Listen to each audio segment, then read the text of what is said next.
Irmãos, o nosso tema desta manhã é o capítulo de número 9 da Confissão de Fé de Westminster, que tem como título do livre-arbítrio. Então nós ficamos aí, se não me falha a memória, 10 aulas no capítulo sobre Cristo. E nós abordamos então Cristo como mediador. Lembrando que a gente está numa sequência da Confissão de Fé. Então é um curso de teologia reformada que a gente tem estudado a partir deste documento de fé produzido pela chamada Abadia de Westminster, o Congresso dos Teólogos em Westminster, que ficou conhecido como a Confissão de Fé de Westminster. E dentre os temas, eles estão todos interligados, se você já deve ter percebido. Nós chegamos agora, então, no capítulo 9, e por que ele traz esse assunto do livre-arbítrio? Porque a partir daqui ele vai começar a dizer como que a salvação vai acontecer individualmente. O próximo capítulo, o capítulo de número 10, é da vocação eficaz, como que alguém é vocacionado, chamado por Deus de forma eficaz e transforma de vida. Para isso nós precisamos olhar então o conceito de quem é o homem, que tipo de liberdade que o homem tem.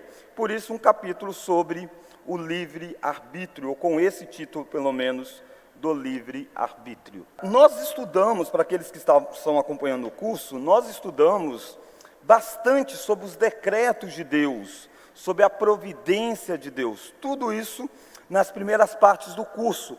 E aí tem a base para a gente chegar a esse ponto do estudo. Então, muito do que nós abordamos é o fundamento para a gente chegar, enfim, neste capítulo, para que nós possamos compreender bem. E eu quero começar com uma pergunta. O ser humano tem alguma liberdade? O ser humano tem alguma liberdade ou algum tipo de liberdade? O que vocês acham? Tem? Tem ou não tem? Humanamente? Tá. E biblicamente? Tem ou não tem? Quem acha que tem, levanta a mão. Quem acha que não tem, não precisa levantar a mão. Ó, joia. Sim, há um tipo de liberdade que a humanidade tem, que o ser humano tem. Dr. Heber Carlos de Campos, que esteve falando, inclusive, sobre este assunto aqui, e tem no nosso canal do YouTube 3 dias de conferências sendo feito com partes. Então você tem lá 5 palestras. Acontece 2 na primeira, 2 na segunda e 1 na terceira. São 5 palestras dele, abordando durante 3 dias aqui na igreja, sobre exatamente esse tema, da liberdade. Ele é meu professor no mestrado, e muita coisa que eu vou trazer aqui é do módulo que eu fiz também com ele lá no mestrado, e que ele reproduziu aqui com a igreja. Naturalmente que eu devo fazer uma síntese, tendo em vista que nós já estudamos bastante sobre isso, e você tem um conteúdo muito bom no canal da igreja sobre este tema. Seria muito bom que você olhasse, aprendesse um pouco mais deste assunto, principalmente com a instrumentalidade do Dr. Heber. E ele tem uma frase que ele diz assim: alguns teólogos reformados, ao enfatizarem muito fortemente a soberania de Deus, se esqueceram de tratar devidamente do assunto da liberdade humana. Eles ficaram tão fascinados com a doutrina da soberania divina, que não deixaram qualquer espaço para a doutrina da liberdade humana. Então a gente fala da soberania de Deus e às vezes esquecemos de falar dessa parte que é da liberdade humana. Por isso que a confissão de fé tem um capítulo para falar da liberdade. Ela falou da soberania, mas ela trata da liberdade dentro de um capítulo. Então a resposta para essa pergunta: o ser humano tem alguma liberdade? Sim, sim. A segunda pergunta natural é: o ser humano tem livre-arbítrio? Pois é, aí já não é tão rápido você dizer sim. Por isso que a minha pergunta aqui foi se o ser humano tem alguma liberdade. Isso aqui já é até dica, né? Quando alguém especifica demais, você já pode dizer: eu acho que está certo. Porque livre-arbítrio já é um termo que tem vários significados, depende do que você está falando com isso. O ser humano não tem uma liberdade neutra, não tem. E eu espero que isso que a gente veja ao longo desta aula. Para isto, nós vamos ler o que a Confissão de Fé trata e depois eu vou sintetizar trazendo os textos bíblicos. Mas primeiro vamos ler o texto para a gente compreender o todo deste assunto, tá bom? Você pode ler no livro que você tem em mãos ou então na projeção. Deus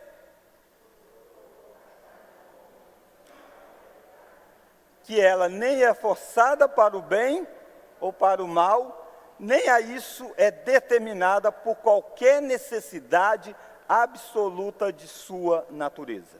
Então, o primeiro parágrafo deste capítulo diz que Deus deu ao homem uma liberdade, no sentido de que o homem não é forçado, ele não é coagido para fazer o bem ou para fazer o mal.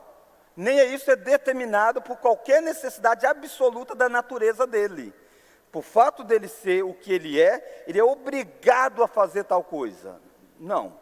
Deus dotou o homem com uma liberdade tal. Se o assunto parasse aqui, no ponto 1, qualquer pergunta que eu fizesse para você, o homem tem liberdade? Sim. Se eu perguntasse, o homem tem livre-arbítrio? Sim. A liberdade do homem é total? Sim. Mas não para aqui. Você tem mais coisas sobre liberdade a ser descrita. E aí ele vai entrar na segunda parte.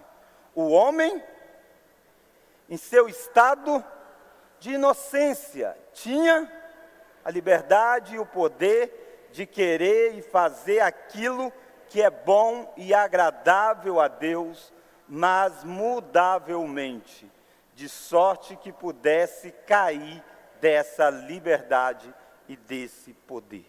Então ele leva nós a olharmos para o homem. O homem não existiu, melhor dizendo, em um só estado. Quando a gente fala assim, parece que a gente está lidando com um mundo que é o que sempre foi. Não, Deus cria o homem numa situação, o mundo em uma condição, e é um pecado. Então nós chamamos da forma como Adão e Eva foram criados, do estado de inocência ou estado de santidade. Essa é a nomenclatura para esse estado. O estado em que Adão e Eva foram criados não é o estado em que nós vivemos. Houve um pecado que mudou toda a história. Eu e você não somos iguais a Adão e Eva eram, em todo o nosso ser, como antes da queda. Antes da queda, Adão e Eva tinham algumas coisas que eu e você não temos mais. Porque houve uma queda envolvendo. Então ele fala de um estado de inocência, que é o estado antes da queda. Quem viveu nesse estado antes da queda? Adão e Eva foram os únicos, certo? Os únicos que nós temos registro vivendo no estado de inocência. Ele está dizendo que Adão e Eva, nesse estado, eles tinham a liberdade e o poder de querer fazer aquilo que é bom, agradável a Deus, mas mudavelmente. Eles poderiam mudar da situação em que eles foram criados, de sorte que eles pudessem cair dessa liberdade que eles tinham e desse poder, do poder de fazer o que era bom e agradável a Deus. Terceiro parágrafo. O homem, ao cair no estado de pecado, percebe a mudança? Houve uma mudança de estado, de condição.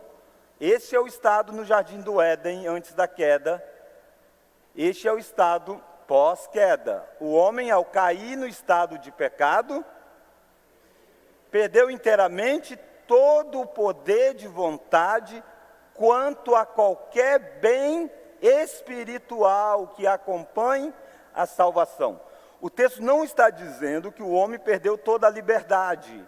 O texto está dizendo que o homem perdeu a vontade quanto a qualquer bem espiritual que acompanhe a salvação. De sorte que um homem natural, no estado em que ele nasce agora, no estado de pecado, um homem natural, inteiramente avesso a bem e morto no pecado, pelo seu próprio poder, converter-se ou mesmo preparar-se para isso. Então, se você chama de livre-arbítrio, a vontade que o ser humano, de todo ser humano tem, de a qualquer momento escolher Deus, você vai ter que dizer que então o homem não tem esse mais livre-arbítrio no estado do pecado. 4. Quando Deus converte um pecador, mudou o estado da criação, da inocência, o estado do pecado. Ele está dizendo, e agora quando Deus converte um pecador e o transfere, você já está vendo que é Deus quem faz isso. Deus é quem converte o pecador, Deus é quem transfere o pecador do estado de pecado para o estado de graça. O que acontece? Ele o liberta da sua natural escravidão ao pecado, e somente pela sua graça o habilita a querer e a fazer com toda a liberdade o que é espiritualmente bom. Mas isso de tal modo que, por causa da corrupção ainda nele existente, o pecador não faz o bem perfeitamente, nem deseja somente o que é bom, mas também o que é mal. Então, no estado de graça que Deus coloca o ser humano, convertendo e mudando ele de situação, ele tem uma liberdade de fazer o que é bom, mas ele ainda faz o que é mal também. 5. É no estado de glória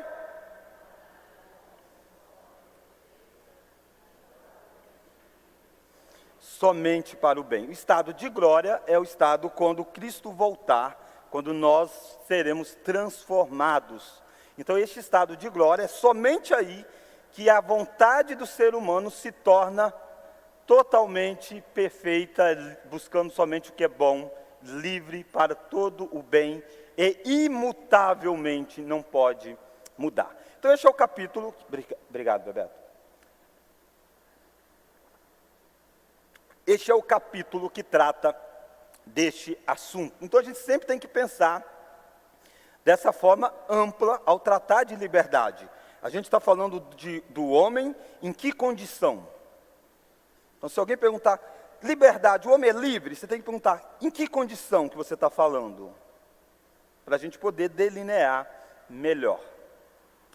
Por isso, então, nós vamos trabalhar dentro daquilo que eu falei, do material do Dr. Eber, dentro daquilo que nós vamos distinguir de tipos de liberdade. Porque se existe liberdade em diferentes estados do homem, então é melhor a gente entender isso como vários tipos de liberdade para a gente compreender isso bem. Um tipo de liberdade é o que nós chamamos de liberdade natural, ou livre agência. O que é isso? Vamos ler? É a capacidade, todos os seres morais, que são homens e anjos. Eu não vou entrar aqui na parte de Deus, porque não é o nosso ponto. Mas Deus também é um ser moral. Mas aqui não estou tratando da pessoa de Deus. Estou tratando do homem, a liberdade enquanto no homem. Por isso que eu só especifiquei homens e anjos. Então, é a capacidade que Deus deu a todos os seres morais, homens e anjos, de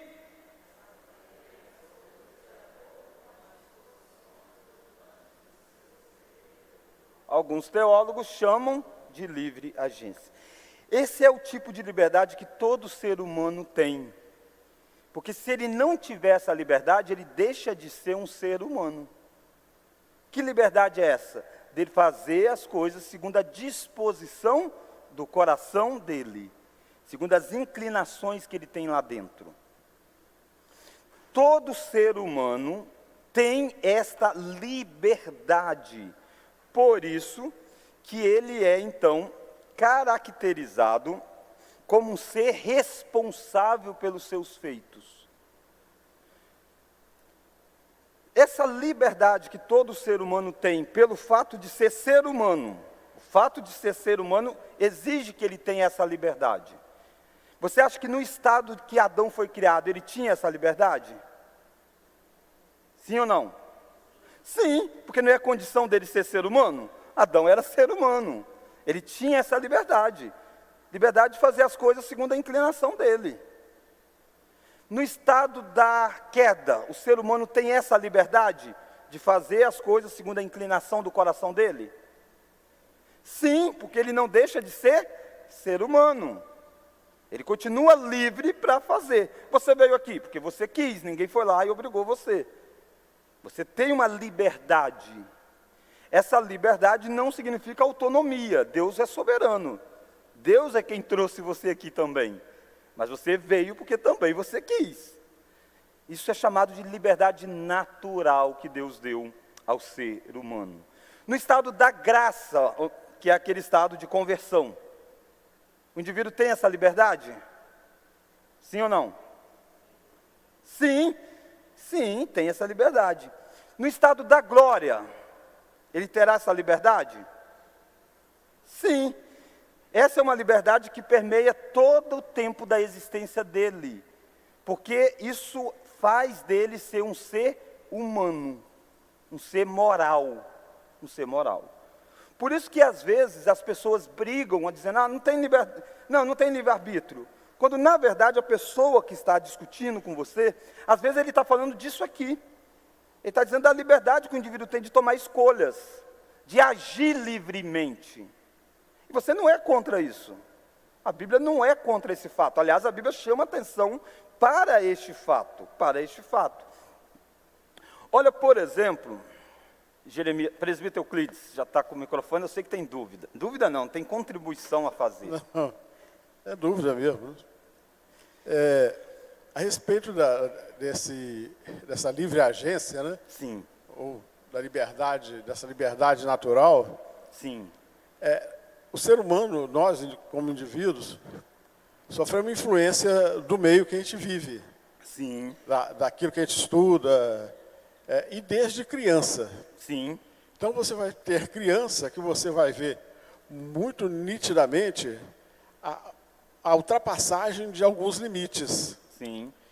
Em que a família, às vezes, não orienta bem. Então você vai ter crianças que você vai pensar que ela tem não uma livre agência, que ela vai ter uma liberdade infinita para fazer coisas que são contrárias àquilo do que a moral, do que o bem-estar das pessoas em volta também vão estar afirmativamente. Então, quando desde criança e também no adulto, quando você vai ver alguma coisa que um adulto fala, que escreve, hoje jornal, por exemplo, você lê alguma notícia e você lê mais a interpretação da notícia que é dada pelo autor que está escrevendo. E ele vai falar daquela notícia no viés da formação dele. Então não é uma livre agência, ele tá colocando o ser dele para falar como fosse uma verdade absoluta. E isso se dá tanto em adulto quanto até em criança, né? Que você vê essas questões. Sim, Estão sim. pontuando alguma coisa. Sim. O ser humano, ele é um ser que influencia e é influenciado. Ele influencia e ele também é influenciado. O meio influencia, mas o meio não determina quem ele é. Essa liberdade aqui é um aspecto um aspecto que o ser moral tem. Eu vou falar muito ser humano, mas lembra, é um ser moral, vale também para anjos, né? Mas a gente vai ficar falando aqui de ser humano, porque é o nosso campo mais de observação. Por mais que o ser humano seja influenciado pelo meio, ele é influenciado pelo meio porque ele também se deixa ser influenciado pelo meio. É nesse sentido que ele é livre. Ele é livre para estar onde ele quer estar, comer o que ele quer comer. Isso vai virando um ciclo, vai moldando ele, moldando a família e tudo mais. Mas isso é um fator dele. E sempre a pessoa tem essa liberdade, mesmo quando coagida por diversas coisas. O Dr. Hebe, eu lembro que ele ilustrou aqui, quando ele estava aqui, dizendo, se alguém pega um revólver, coloca na sua cabeça e diz, você nega Cristo ou morre? Você tem a liberdade de dizer sim ou não. Você tem uma liberdade. Mesmo que alguém coloque algo que te pressione, você tem a liberdade. Você não pode escolher a escolha, a consequência. A consequência vem daquilo que foi estipulado, certo? Isso existe porque nós somos seres morais. morais. Como ser criado, essa liberdade nossa não é autonomia. Isso que é diferente. O que é autonomia? É algo que acontece independente de qualquer outra coisa. Ninguém é independente de qualquer outra coisa, a não ser uma pessoa. Quem é a única pessoa independente? Deus. Deus não depende de nada e de ninguém. Ele é o que é. Ele é o que é. Todos os demais seres são seres dependentes. Nesse sentido, você tem a soberania de Deus e a responsabilidade humana. Isso vai coexistir dentro dessa liberdade natural. Se Deus não desse liberdade natural, o ser humano não passaria de ser um mero robô. E ele nunca poderia ser cobrado de algo. Afinal de contas, ele não tem a liberdade. Mas como ele tem a liberdade, ele passa a ser um agente moral, e Deus pode então cobrá-lo, mesmo Deus sendo soberano, mesmo ele fazendo aquilo que Deus decretou para que seja feito, mas ele faz também porque ele quer fazer.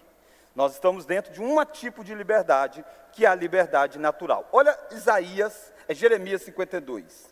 Pastor, mas ali ele fala assim, de fazerem as coisas de acordo com as disposições dominantes do seu interior. Seu interior. Isso aí não diz que o nosso interior, ele é inclinado para o mal? Sim. Então, teoricamente... Você está entrando numa outra liberdade. Uma outra liberdade. Aqui é uma liberdade de nós agirmos de acordo com o nosso interior. Nosso interior é de quem o interior? Nosso interior como? O seu coração, ele é de quem? O nosso interior? Deus. É nosso. Entende? A gente age de acordo com o nosso coração, mas o coração é de quem? Nosso. Nosso. Por isso que a definição de liberdade natural, ela não entra na qualidade deste coração. Isso é para livre-arbítrio e liberdade espiritual. Aqui é só a liberdade que o ser humano tem de agir de acordo com o coração. A grande pergunta é, o que é esse coração? A gente vê depois. Esse coração, ele muda de estado para estado. Entendi. Entendeu? Por isso que o ser humano, ele é livre, mas está ligado ao coração dele. Mas por que ele é livre? Porque o coração é dele, é ele mesmo. É ele mesmo. Aliás, ele é o que é o próprio coração. A sua pergunta, Carol, você vai, quando a gente avançar um pouco mais, você vai ver que ela se encaixa nos outros tipos, entende? Nos outros tipos. Por isso que quando a gente fala de liberdade, a gente tem que meio que separar assuntos. Com isso aqui, eu não estou dizendo que o ser humano é livre hoje para ser salvo. A gente está falando de uma liberdade natural. Qual que é o conceito?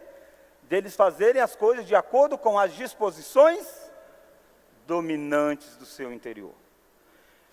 Adão e Eva, eles tinham dentro do coração deles quais disposições dominantes? Tinha alguma coisa para o pecado? Não.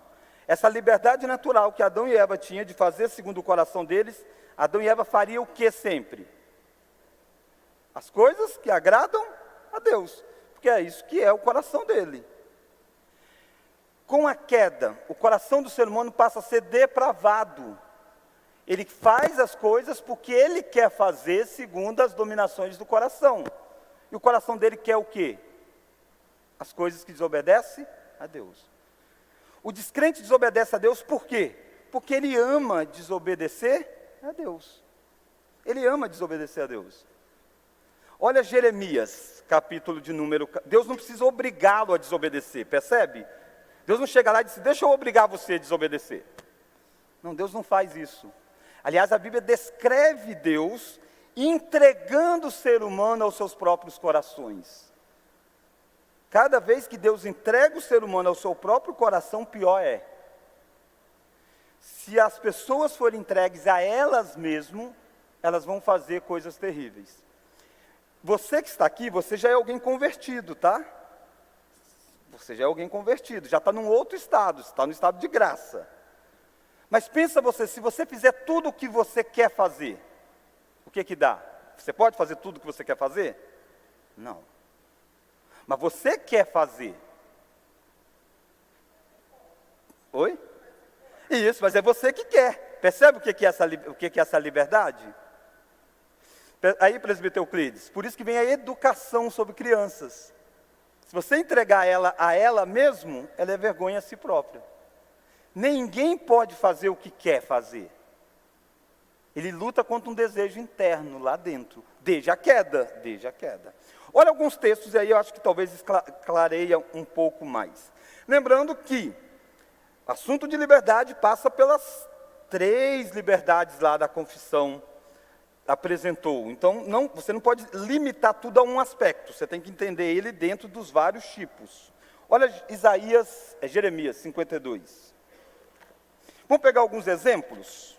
Depois você lê em casa até o verso 30, mas para o nosso tempo aqui tem vários textos. Vamos começar no verso 4. Olha o que esse rei fez, Nabucodonosor. Vamos ler? Sucedeu que aos 10 dias do 10º mês, Nabucodonosor, rei da Babilônia, veio contra Jerusalém. Ele e todo o seu exército se acamparam contra ela e levaram contra ela tranqueiras em redor. A cidade ficou sitiada até um 10º ano do rei Zedequias. Aos 9 dias do 4º mês, quando a cidade se via apertada de fome e não havia pão, olha lá o verso 7. Então a cidade foi arrombada e todos os homens fugiram e saíram de noite pelo caminho da porta que está entre os 2 muros, perto de Jerusalém. Pode continuar.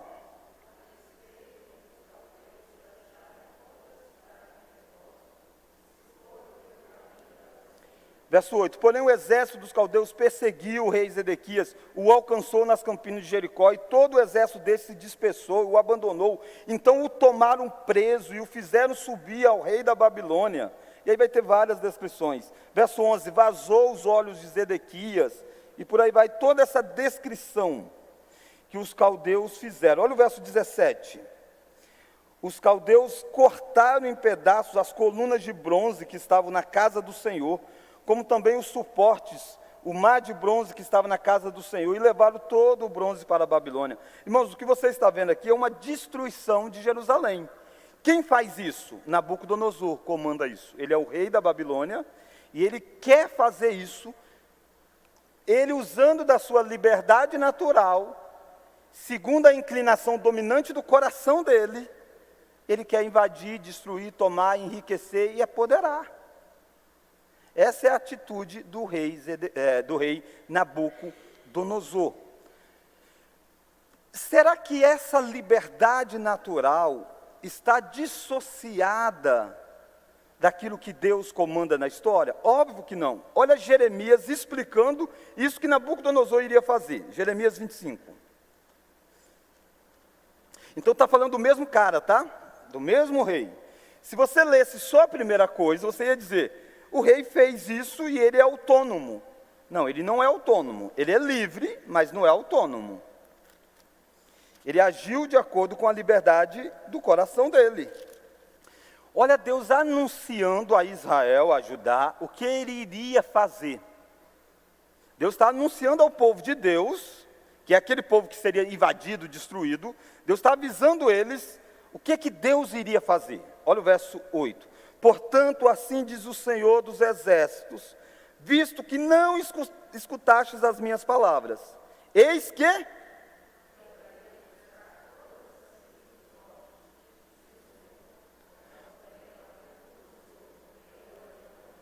meu servo, olha o que Deus está chamando Nabucodonosor de meu servo. A palavra servo não é que Nabucodonosor era um temente a Deus, não. Servo no sentido de que ele vai servir para um propósito. Ele vai fazer aquilo que Deus quer que seja feito. Essa liberdade que todo ser humano tem, ela não está fora da soberania de Deus. Ela não coloca Deus no canto e diz: ó, você vai ter que aceitar isso, isso e isso. Não, Deus é o soberano. E Deus vai chamar o Nabucodonosor de meu servo, para que ele faça aquilo que precisa fazer. Olha lá. Deus está dizendo: vou trazer Nabucodonosor, rei da Babilônia, meu servo, vamos ler? E os trarei contra esta terra. Percebe o verbo? E os trarei. Quem vai trazer? Deus vai trazer. Deus vai trazer. Contra os seus moradores, contra todas as nações em redor, e os destruirei totalmente, e os porei por objeto de espanto, e de assobio, e de ruínas perpétuas. Farei cessar entre eles a voz do folguedo, de alegria, e a voz do noivo e da noiva, e ao som do moz, e a luz do candeeiro e tal. Toda esta terra virá a ser um deserto e um espanto. Essas nações servirão ao rei da Babilônia 70 anos.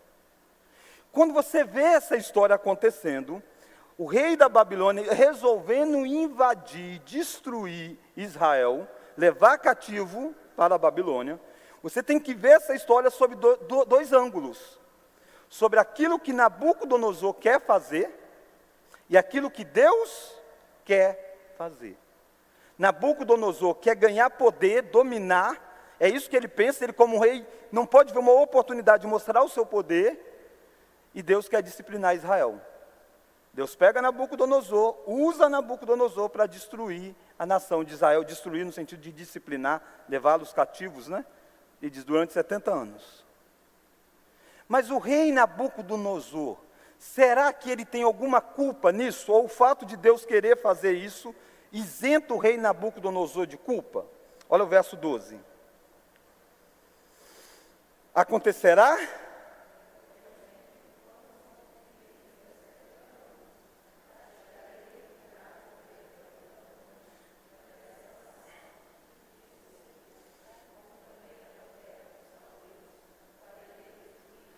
percebe, Deus disse, quando acabar os 70 anos, sabe o que eu vou fazer? Eu vou castigar o rei da Babilônia. Vou castigar o império deles. Aí diz, mas por que, pastor, que você vai castigar? Por que, Deus, você vai castigar se não é o Senhor que queria que fizesse isso? Mas Nabucodonosor fez isso achando que ele está obedecendo a Deus para glorificar a Deus? Não. Nabucodonosor fez isso com intento simplesmente do poder. Nabucodonosor agiu com a sua liberdade natural, segundo as inclinações dominantes do seu interior. E o interior dele era progredir, ampliar. Se você lê Abacuque descreve um período antes desse. Quando Abacuque diz, Deus, até quando o Senhor não vai julgar? Aí Deus vem e diz, eu vou trazer os caldeus. É a nação de Nabucodonosor. Eu vou suscitar os caldeus, eles vão fazer. Aí o Abacuque diz, ai Deus, agora eu não estou entendendo, como que o Senhor vai usar o mais cruel ainda? Aí Deus diz, depois que eu fizer isso, ai dos caldeus, ai da Síria, eu vou suscitar coisa dura sobre eles. Porque o Deus deles é o poder. Então aqui a gente encontra uma coisa que muitas vezes os crentes lidam com esse dilema. Pastor, é a soberania de Deus ou é a responsabilidade humana? E o erro está nessa palavrinha ou. Não existe o ou, porque o ou exclui, né? Se eu falo assim, você quer um sorvete de chocolate ou de morango? Você sabe que gente gorda só dá exemplo de comida, tá? Então vai acostumando. De chocolate ou de morango, eu estou dizendo para você, você só pode escolher um deles, um exclui o outro. Na história não é isso, não existe ou soberania ou responsabilidade. É um e. Soberania e responsabilidade humana. Se você pergunta por que é que o rei da Babilônia invadiu Judá, é porque Deus quis ou porque Nabucodonosor quis? Vou dizer, as duas coisas. Deus quis e Nabucodonosor quis. Desculpa? Igual Judas. E aí tem tantos e tantos casos. Isso vale para todos, esses são os que estão listados. Isso vale para o meu caso e para o seu caso. Dentro da liberdade natural, nós não somos forçados, nós agimos segundo a inclinação do nosso coração. E aí muda o coração de cada pessoa. Talvez o seu coração nunca seria como o de Nabucodonosor. Porque você é alguém transformado pelo Evangelho. Mas Nabucodonosor não é. E Deus usa aqueles que não são transformados pelo Evangelho para fazer coisas terríveis, porque as inclinações dominantes do coração deles são terríveis. Agora, nada acontece fora da soberania de Deus. Pensa você se eu e você vivêssemos em um mundo em que alguém pode fazer alguma coisa que Deus não tenha controle sobre. É uma tragédia, não é? Uma tragédia. Deus tem controle sobre tudo e Deus vai administrando isso, soltando os nossos corações ou os corações das pessoas para que elas façam aquilo que elas querem fazer.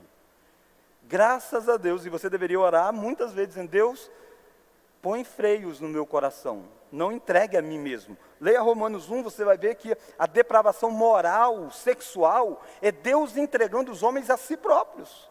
É porque Deus os entregou, eles vão cometer tais e tais coisas. Deus diz: isso vocês querem, eu vou deixar vocês a vocês mesmos. Por isso que nós dizemos que Deus tem uma graça comum. Para refrear o mal no mundo, Deus vai controlando, Deus vai segurando. Deus não solta a humanidade ao seu próprio coração. À medida que o dia se aproxima, Ele vai soltando. Você vê alguns momentos em que Ele soltou Sodoma e Gomorra, antes do dilúvio e quando Cristo volta. São as terríveis gerações que passam por este momento. Mas teria vários, o presbítero Fale citou o caso de Judas, é um caso muito conhecido. Olha, eu não vou ler todos por causa do nosso tempo.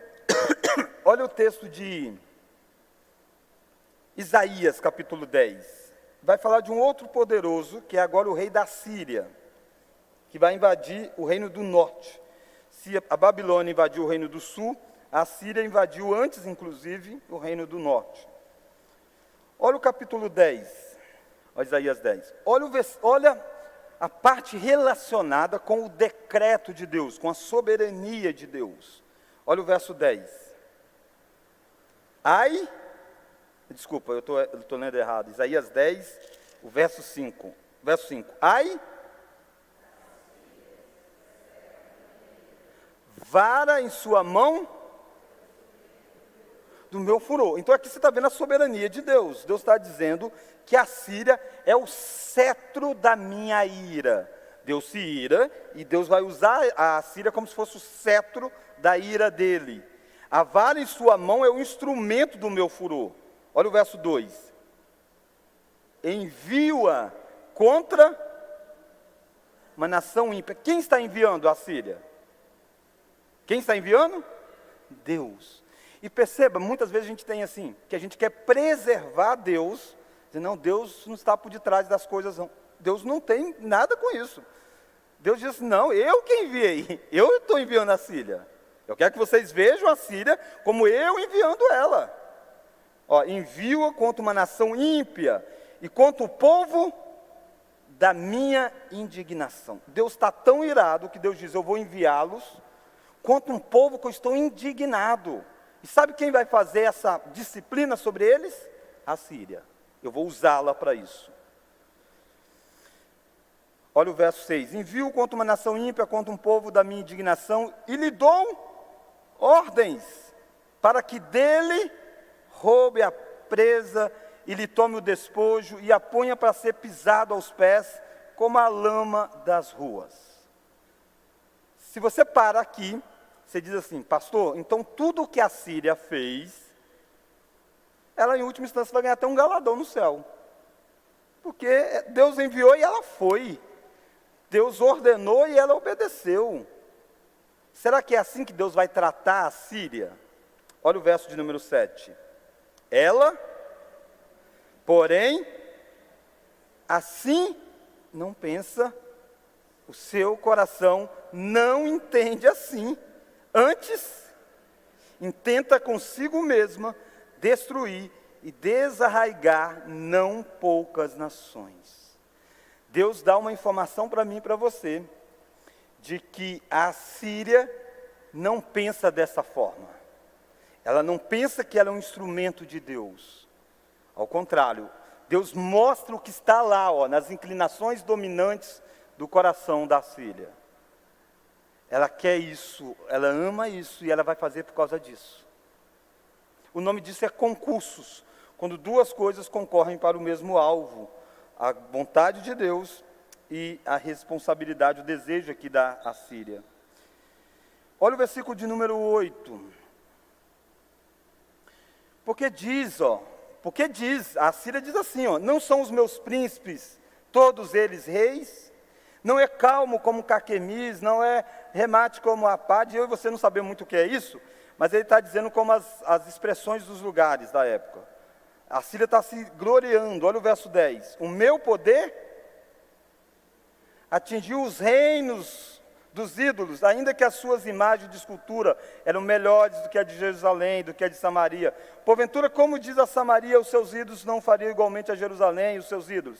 Olha o verso 12. Porque a Síria pensa assim, ela se acha melhor, ela se acha no direito de invadir. Verso 12, por isso...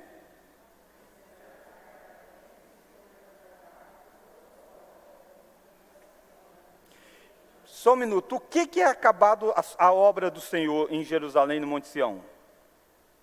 Que obra era essa? Que obra é essa que Deus tem dito? Tendo eu acabado essa obra, qual que é a obra? Essa disciplina, a destruição. Tá difícil, vamos lá, acordar pessoal. É a destruição. Deus está dizendo, depois que eu fizer isso, o que Ele vai fazer? Depois que acabou a obra, verso 12, então,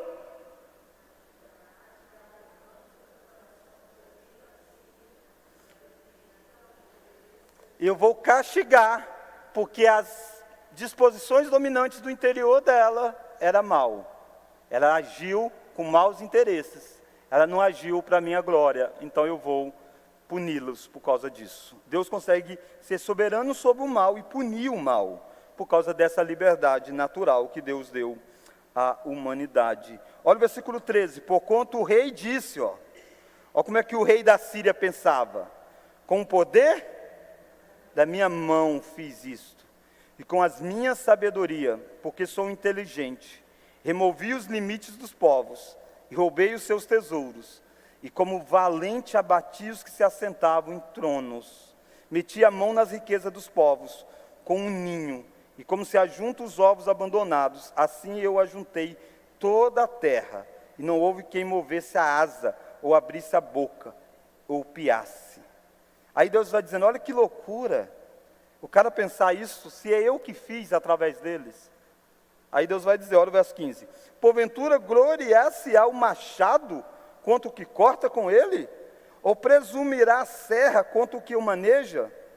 Seria isso como se a vara brandisse aos que levantam, ou o bastão se levantasse a quem não é pau, pelo que o Senhor dos exércitos, enviará a tísica contra os seus homens, todos gordos, e debaixo da sua glória acenderá uma queima, e como a queima de fogo. E aí vai descrever essa destruição da Síria. Pensa nessa metáfora, ele está dizendo assim, você tem um machado e você corta com o machado, ou com uma serra. Quem está fazendo as coisas? É você que está cortando. De repente o machado e a serra se diz, olha que coisa bela que eu fiz. Ele está dizendo, é isso que a Síria está fazendo. A Síria acha que é ela quer a glória dela, então eu vou puni-los por causa disso. Esse é um Deus justo, que consegue ser justo mesmo disciplinando, porque Ele não deixa impune aquele que foi um instrumento da justiça. A própria Síria vai ser disciplinada e foi disciplinada ao longo do tempo. Irmãos, isso aqui tem várias aplicações. Uma delas é para esse momento de reeleição que as pessoas vivem. Deus está por detrás de qualquer governante no Brasil, nos Estados Unidos, na China, em qualquer lugar. Daniel diz que Deus é quem coloca reis e Deus é quem tira reis. Mas isso não significa que Deus aprova os atos que eles fazem. E Deus vem depois de disciplina. Porque eles fazem pelas motivações que eles querem fazer. Mas nada foge do controle de Deus. Você tem dois grandes reis na história aqui, de pagãos usados. Tem vários, né? Mas você tem dois grandes nomes. Um é Ciro, é chamado de meu servo. E sabe o que Ciro fez? Libertou Israel. Depois dos 70 anos, Ciro se torna o governador e diz, vai para a terra de vocês, eu quero ganhar dinheiro, eu não quero vocês aqui. Vocês vão para a terra e vai pagar imposto. É isso que ele queria, mandou para lá. Deus diz, Ciro é meu servo, eu estou usando ele para libertar vocês. Nabucodonosor é para disciplinar o povo. Mas Nabucodonosor é o quê? Deus chama Nabucodonosor do quê? Meu servo. Todos são servos de Deus. Não servos no sentido salvífico, tá? Não é servos igual eu e você somos. Servos no sentido de que estão debaixo do governo de Deus. Serve a um propósito que Deus tem. O propósito de Deus às vezes é bom e às vezes é para disciplinar. E Ele usa as pessoas de acordo com as dominações do coração delas, sem ser responsável. Presbítero Farley. Oi, pastor. Em relação ao que você vem dizendo das nações, né, Babilônia, Síria, né? Lá no livro de Daniel, né, quando Nabucodonosor constrói aquela estátua de ouro, aquela imagem, estátua de ouro, né? Sim. E Daniel depois, ao revelar o sonho de Nabucodonosor, explicou a cada etapa daquela estátua, né? Estátuas, ou seja, vão suceder. Babilônia, Síria, etc. Cada uma seria destruído, apesar do poder que as nações tinham. No final, Deus humilhou uma por uma. Então, assim, vem a rocha, uma pedra que vem, bate e quebra. E a rocha é Cristo, né? Concluindo, é Deus que domina. Que é soberano, na verdade, né? E o reino de Cristo é o único reino que permanece. Os dos homens surgem, Deus usa os dos homens e Deus muda os seus instrumentos. Porque Deus está guiando a história. Às vezes Ele quer coisa boa, às vezes Ele quer trazer punição. Em tudo isso Ele é soberano. E em tudo isso, os instrumentos que Deus usa são o quê? Livres. É isso que a gente está aqui na liberdade. Eles não são obrigados. Eles fazem segundo a inclinação do coração deles. Deixa eu dar mais uma ilustração de gordo. Ilustração de gordo é assim, a gente, igual o pastor, diz assim, sabe por que eu sou gordo? É porque assim, a gente vai na casa dos outros, eles oferecem alguma coisa para comer, e aí a gente come. Então, a gente está dizendo, eu sou obrigado a comer. É nada. A gente gosta de colocar esse tipo de obrigação. É isso que as pessoas fazem. A gente quer às vezes fazer isso com descrente. Não, é porque Deus é soberano. Sim, Ele é soberano. Mas eles fizeram porque eles quiseram fazer. Teria como ser diferente? Não, Deus está no controle de toda a história. Essa é a grande soberania que usa até mesmo esse ser que Ele criou. E deu essa liberdade para que as coisas possam estar dentro do projeto de Deus. A morte de Cristo é isso. Jesus veio ao mundo para morrer, não tem como ser diferente, não é uma tragédia no mundo. Deus enviou Jesus para isso. Mas quando Pedro está pregando, Pedro disse, fique tranquilo, tá? Vocês não têm culpa nenhuma porque vocês mataram Jesus, Deus é soberano. Não, Pedro diz assim, Deus determinou, pelo determinado desígnio de Deus, Ele foi entregue, Ele foi morto, vós o matastes, vós o crucificastes, se arrependam. Soberania de Deus e responsabilidade humana. Ele diz, Deus só morreu, Cristo só foi morto porque Deus decretou que Ele fosse. Mas vocês têm a responsabilidade de ter escolhido Barrabás e não escolhido Cristo. Então essa é a liberdade natural. Se a gente pensasse só nessa liberdade, você diria, então isso aqui, pastor, é livre-arbítrio? Não, isso não é livre-arbítrio. Nós preferimos chamar isso de livre agência. Agir livremente, de acordo com o quê? Vamos ler isso aqui? As disposições dominantes do seu interior. Nós agimos de acordo com alguma coisa que tem lá dentro de nós. E esse lá dentro de nós muda de pessoas para pessoas. E é isso que vai fazer a diferença. A Bíblia vai dizer que é impossível alguém que é apegado ao mundo querer as coisas de Deus, a não ser que algo aconteça lá dentro. E aí a segunda liberdade, a liberdade espiritual. Nós vamos lembrando, essa classificação é dada pelo Dr. Eber, tá? Você pode encontrar nomes diferentes, como eu disse, livre agência e tal. Então, olha, essa liberdade espiritual pode ser definida como a capacidade de escolher o bem e de rejeitar o mal. Essa liberdade de escolher o bem e rejeitar o mal não é a liberdade natural, não é. A liberdade natural é a liberdade de fazer o quê?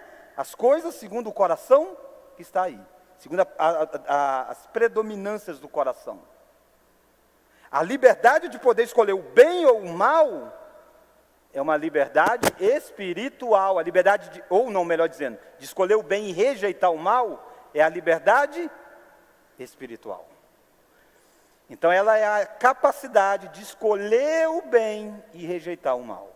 Ela é a capacidade dada aos cristãos para fazerem coisas que agradam a Deus. Coisas que sejam espiritualmente aceitáveis por Ele. Um indivíduo com liberdade espiritual tem a capacidade de desempenhar atos agradáveis a Deus e de dizer não à sugestão de realização de ações que desagradam a Deus.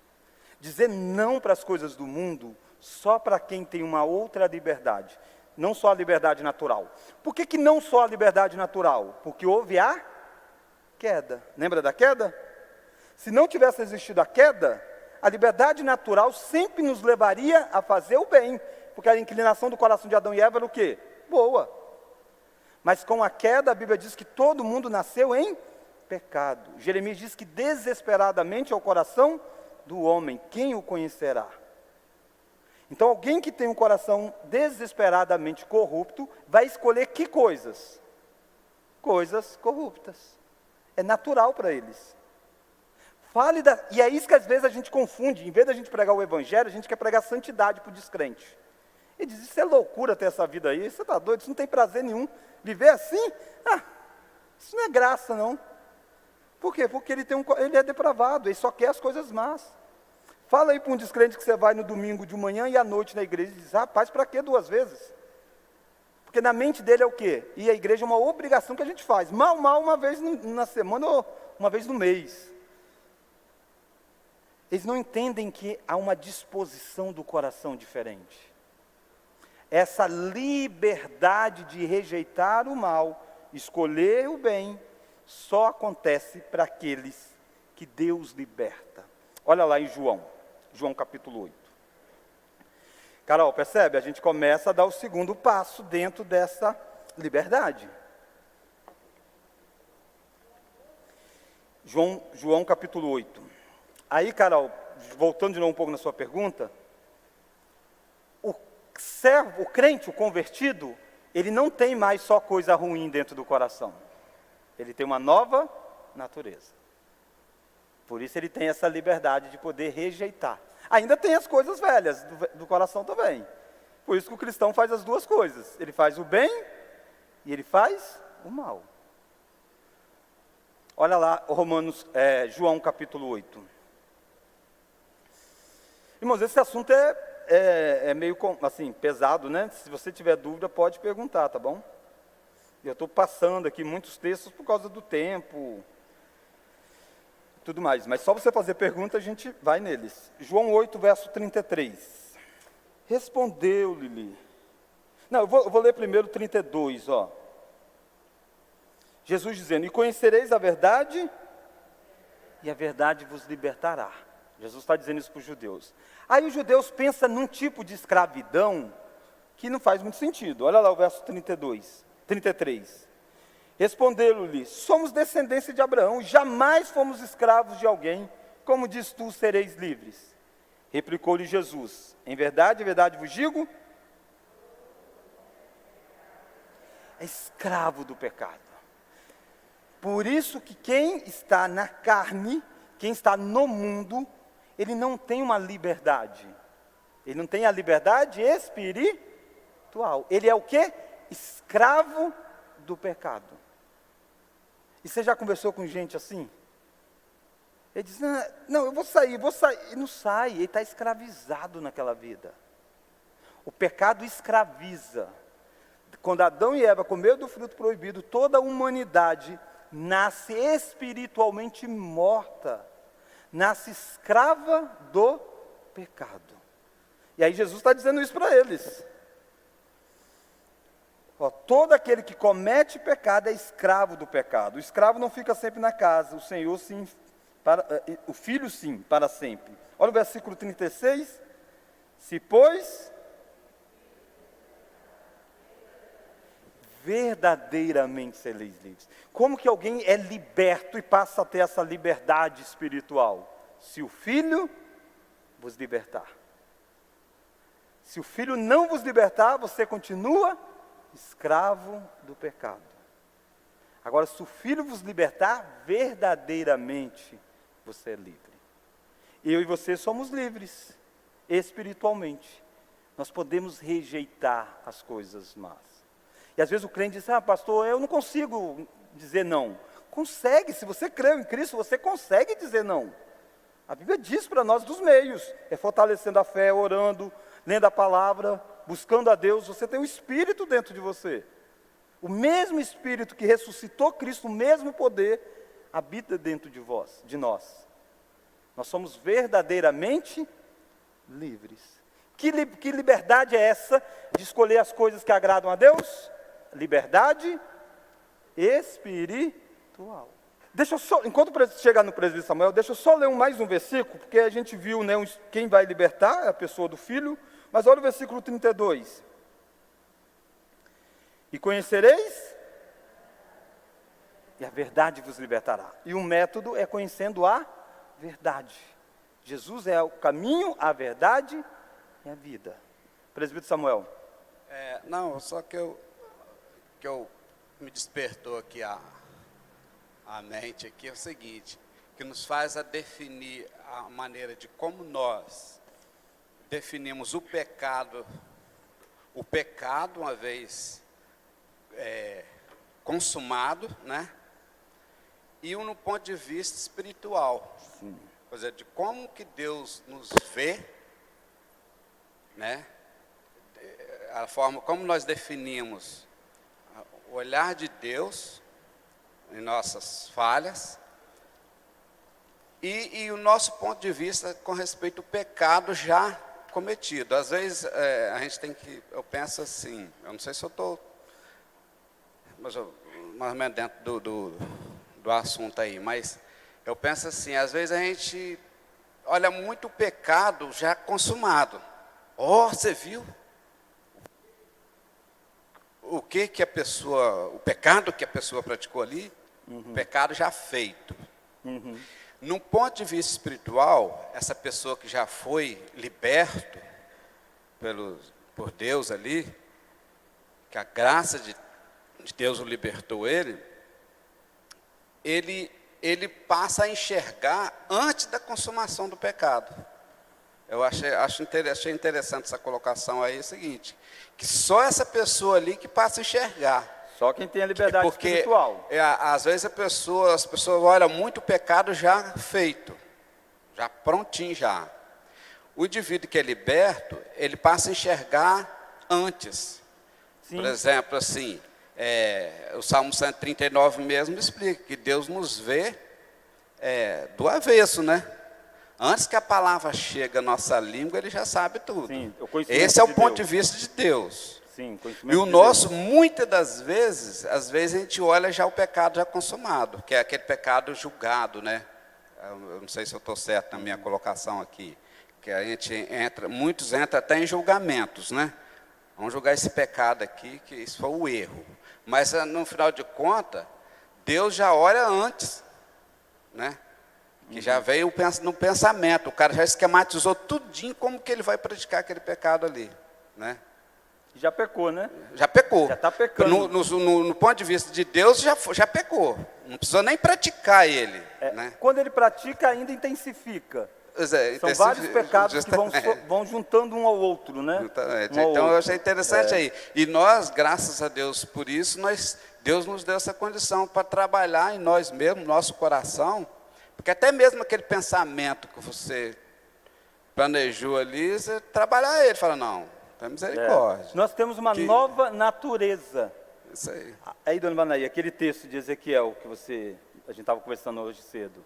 Ezequiel 36 diz para nós, a dona Vanaí estava até mostrando o texto. O texto diz, abra aí Ezequiel 36, fazendo um favor. Ezequiel 36, verso 25. Ó. Então aspergirei água pura sobre vós.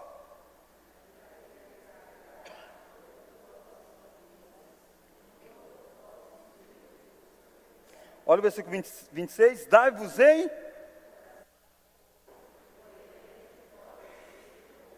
Lembra, quando Deus faz isso em nós, Deus está mudando as disposições dominantes do nosso interior. Deus está mudando o nosso coração. Ele nos dá um coração novo. E aí esse coração novo vai querer que nós, as coisas espirituais, vai inclinar as nossas vidas a escolher. Você escolhe orar, você escolhe fazer uma série de coisas. É você quem escolhe. Mas porque antes de tudo Deus mudou o seu coração. A gente tem uma frase que a gente diz assim: coração é terra que ninguém vai, ou coração do homem ninguém conhece. Ninguém consegue mudar o coração. Presbítero Euclides, até a educação de filhos. A gente muda comportamento, não o coração. Às vezes você fala, criança tem que parar, você não pode correr. Ele senta, não estou correndo, mas por dentro eu estou correndo. Eu não vou correr, mas eu estou correndo por dentro. Por isso que a gente tem que logo ensinar comportamento, mas a gente precisa ensinar coração. Senão o que acontece quando o filho está longe do pai? Faz tudo, não é? Por que alguns não vê a hora de sair da casa do pai? Porque é educar o coração. Educar o coração. É isso que nós precisamos de Deus, na parte espiritual, né, falando. Então, essa é a coisa mais linda, a mudança do coração. Olha Ezequiel 36 ainda. Deus tira então, olha lá. Dai-vos um coração novo, porém dentro de vós o meu espírito novo.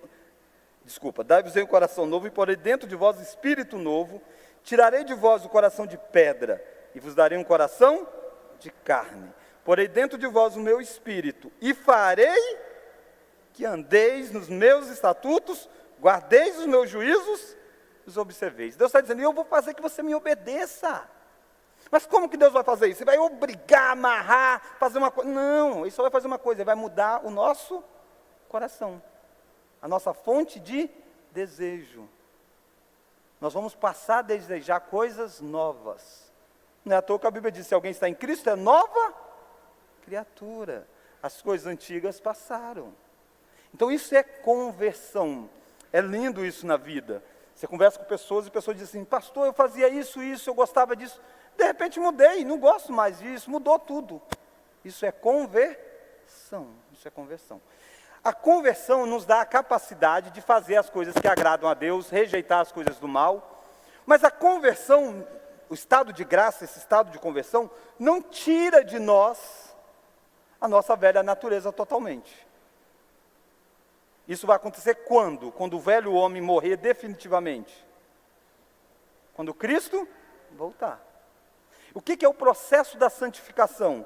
É nós buscarmos as coisas do Senhor. Quando Cristo voltar, a nossa liberdade espiritual vai ser, a nossa liberdade natural vai ser plenamente igual à liberdade espiritual. Porque nós só vamos querer as coisas boas. Nós ainda queremos coisas boas, mas também queremos coisas ruins. Da ilustração de gordo de novo. Você quer fazer dieta, mas você quebra a dieta. Por aí vai. Teria vários textos, né? Lembra, a Bíblia diz que o descrente, para ele as coisas de Deus são loucuras. O que ele está dizendo isso? De alguém que não tem a liberdade para enxergar. Terceira e última, a liberdade de escolha contrária. Liberdade de escolha contrária. O que é isso? É uma liberdade de poder escolher uma coisa que é contrária ao coração. O coração é de um jeito e a pessoa tem a liberdade de agir contrário a isso. Que liberdade é essa? É a capacidade que Deus deu a alguns anjos, eu mudaria essa expressão aqui para anjos e Adão e Eva, de fazerem coisas que são contrárias à sua inclinação moral original. Por que é isso, irmãos? Adão tinha liberdade natural? Tinha?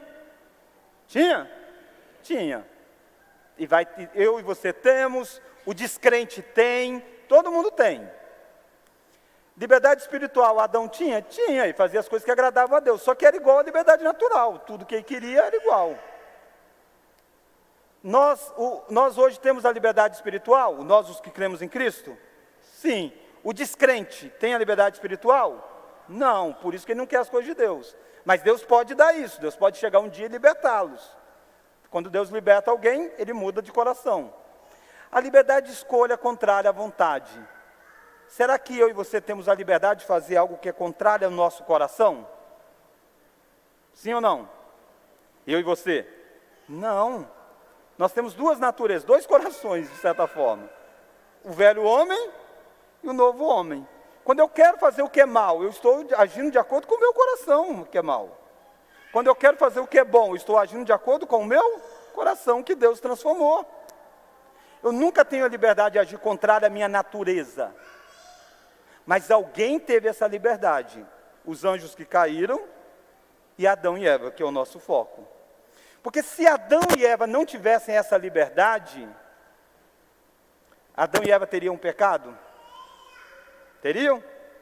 Não, porque a liberdade natural deles, o coração deles só queria o que era bom. Liberdade espiritual deles, queria o que era bom. Mas de repente eles quiseram algo que eles não tinham inclinação nenhuma. Que eles quiseram pecar, desobedecer uma ordem de Deus. Essa é a liberdade contrária à natureza. Só quem teve essa liberdade foi os nossos pais, Adão e Eva, antes de caírem. Depois do pecado, ninguém mais tem. Porque depois do pecado, a pessoa é escrava dos seus desejos, e os desejos do seu coração é mau. Vamos olhar aqui o gráfico e aí a gente termina com um gráfico resumindo tudo. Lembra dos estados? Liberdade natural, estado de inocência. Sim, Adão tinha. Estado de pecado. Sim, todo ser humano tem. Estado da graça, que é o estado de convertido. Sim. Quando Cristo voltar. Sim. É a liberdade. O que a gente faz, a liberdade muda de pessoa para pessoa. Mas a liberdade todos aqui têm. Liberdade espiritual. Adão e Eva, estado de inocência. Tinham? Tinham. Estado de pecado, as pessoas que nascem, têm a liberdade espiritual? Não. Estado de graça, quando é convertido, tem a liberdade de fazer as coisas que agradam a Deus? Sim. Estado da glória, quando Cristo voltar, nós teremos a liberdade de fazer as coisas que agradam a Deus só. Liberdade de agir contrário à natureza. No estado de inocência, Adão e Eva que viveram, tinha essa liberdade? Sim. No estado de pecado, alguém tem a liberdade de agir contrário à natureza? Não, ele é escravo do seu coração. No estado da graça, tem como agir contrário à natureza? Não, porque a gente tem duas naturezas. Ou a gente busca as coisas de Deus, ou as coisas do velho homem. No estado da glória, era para mim ter deixado em branco talvez e deixar você responder. A gente teremos liberdade de agir contrário à própria natureza? Não, por que não? Porque se nós tivéssemos a liberdade de agir contrário à própria natureza, significa que depois que Cristo voltar, haveria possibilidade de alguém ainda pecar. Não tem mais essa possibilidade. Por isso que essa liberdade nem Deus tem. Deus não pode mentir. Só quem teve foi Adão e Eva e os anjos, antes da queda dos anjos. Por que Deus deu essa liberdade? Para que ele manifestasse a sua redenção. Para que o homem, ao cair, Deus apresentasse aquilo que ele havia decretado, a pessoa de Cristo como nosso Salvador. Espero que tenha sido aí uma pancada de informações, mas que dê para você entender esses tipos de liberdade, e aí você entender melhor. Se alguém te perguntar, tem livre-arbítrio? Melhor você perguntar que tipo de liberdade você está falando. E livre-arbítrio, normalmente as pessoas estão achando como liberdade de escolher entre o bem e o mal. Isso ninguém tem desde a queda de Adão e Eva. Então nós não temos o livre-arbítrio. Nós temos a liberdade natural ou a liberdade de agência. Dúvidas? Deus, obrigado porque Tu és soberano. Tu és aquele que criou todas as coisas e criou todas as coisas para a Tua glória. Agradecemos, ó Pai, porque o Senhor nos libertou. Conforme a Tua palavra diz, nós éramos escravos da carne, escravos do diabo, escravos do mundo. E verdadeiramente o Senhor nos tirou do império das trevas. E o Senhor nos colocou no reino do Teu Filho. Por isso, ó Deus, nos ensine a viver nessa liberdade e a saber sempre escolher aquilo que agrada o Senhor. Fortalece o nosso coração, ó Deus, para cada dia mais fazer morrer a nossa velha natureza e que nós possamos revestir do novo homem que já temos em Cristo Jesus. Nos faça, ó Deus, viver como livres que nós somos. Quantos de nós já estamos livres, mas queremos viver como escravos? O teu Filho nos libertou. Oramos, ó Pai, para que o Senhor nos use para levar o Evangelho para pessoas que estão aí fora. Pessoas que estão cegas, achando que têm liberdade, quando na verdade elas são escravas dos seus vícios, escravas dos seus prazeres, escravas dos seus desejos.